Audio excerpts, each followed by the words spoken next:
Selamat datang. Berjumpa lagi dengan saya Muhammad Ramdhani.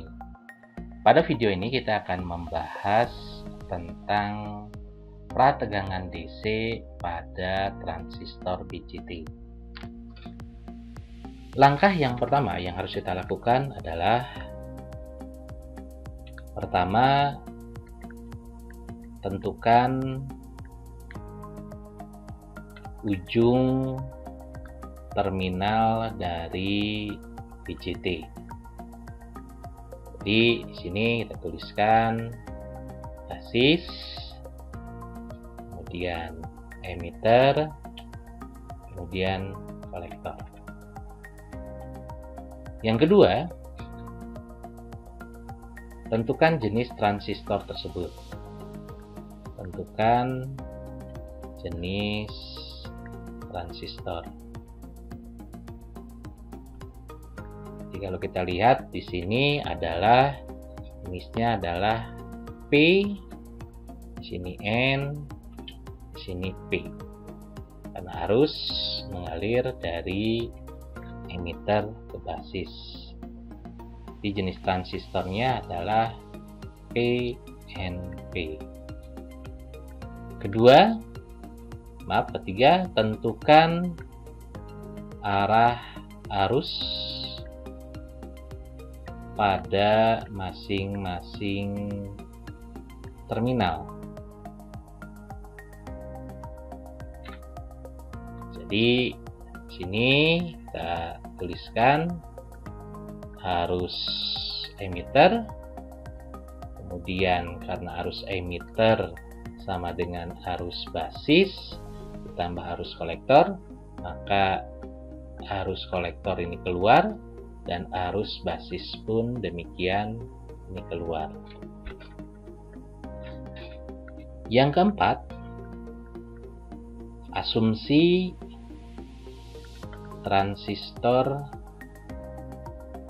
BJT PNP itu aktif. Jadi kalau dia aktif, maka digunakan nilai VEB aktif sebesar 0,7. Berikutnya yang kelima adalah lakukan analisis rangkaian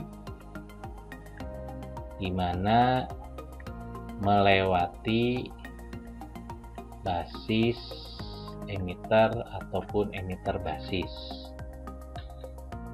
Jadi langkah yang kita lakukan untuk langkah nomor 5 tersebut, kita dengan menggunakan mesh, kita peroleh sigma V sama dengan 0, kita peroleh minus 3 ditambah 10 kilo dikalikan arus E ditambah VEB aktif ditambah 1 volt sama dengan 0. Jadi mesh yang kita lewati adalah yang melewati EB kembali lagi ke sebelah sini, ya. Oke.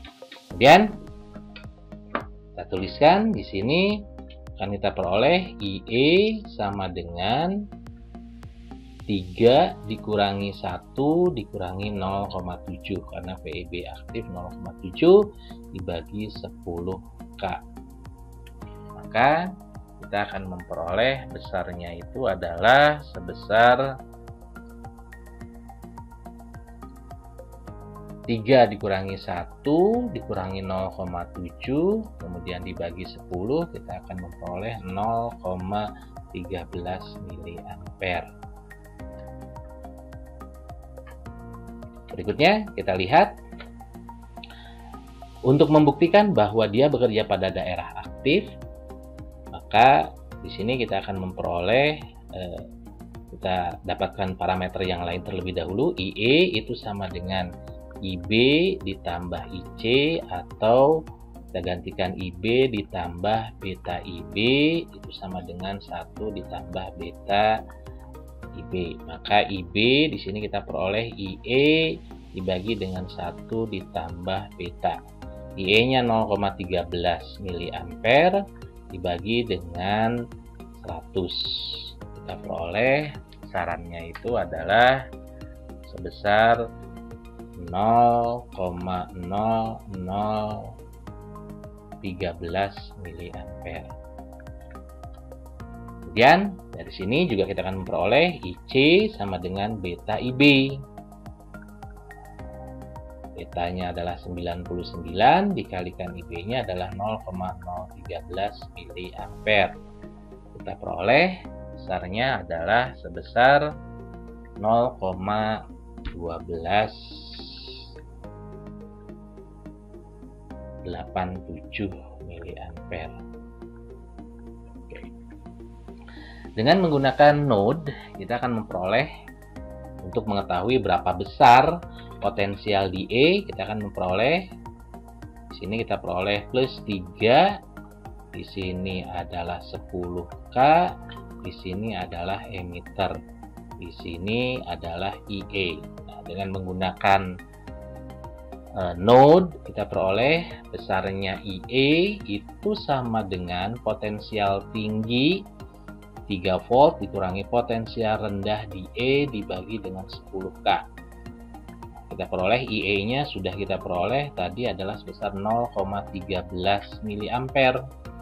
3 dikurangi VE ini adalah 10K. Maka VE sama dengan kita peroleh 3 dikurangi 0,13 mili kalikan 10. Maka kita peroleh VE-nya itu sebesar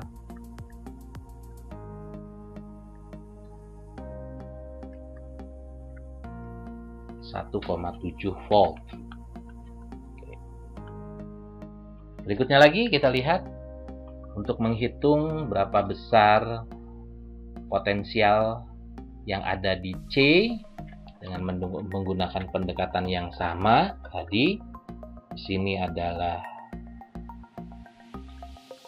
potensial potensial C.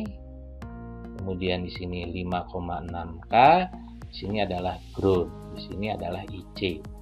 Dengan hal yang sama kita peroleh IC sama dengan potensial tinggi di C dikurangi potensial rendahnya ground dibagi 5,6K.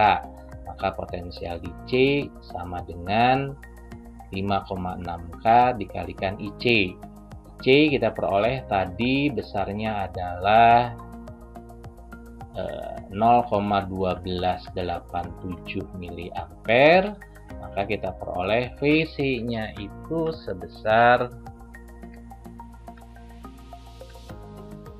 0,72 volt.